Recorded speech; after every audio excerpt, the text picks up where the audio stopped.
Okay, so next function we're looking at here is the AddRandomness function. Again, I'm going to build this in more detail in the worked example, but using the random values function from the last, we have one here, mf_mod AddRandomness, and so anything I've titled mod, I'm using as a modifier. So we're taking an existing material, plugging in the material attributes, giving ourselves some modifications here, and then the result. And we'll cover all this in more detail in the worked examples.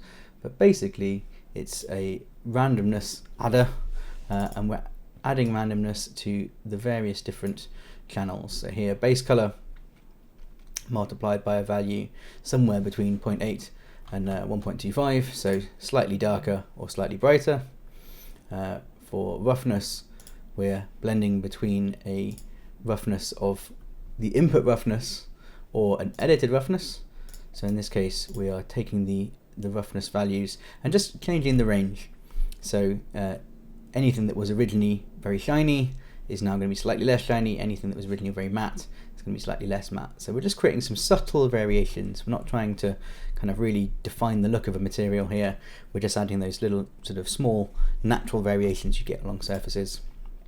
And then finally, same with the normals. So taking the input normals, blending them to between 0, the sort of the flat normal here, so adjusting the normal intensity, and then we're blending using a random value that we're remapping. We don't want a value of 0. 0 normals is going to be very flat, so we're just changing our range of normals here, 0.75, 1.5, and again we'll go over these in more detail in the worked example.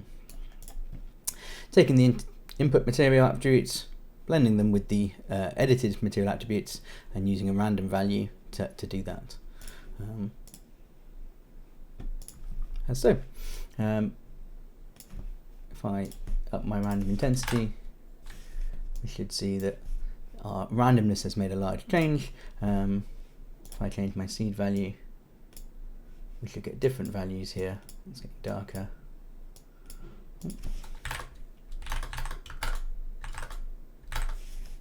And so we're able to control that randomness by these inputs here. How much randomness do we want? And a little bit goes a long way. We have a look at our object here.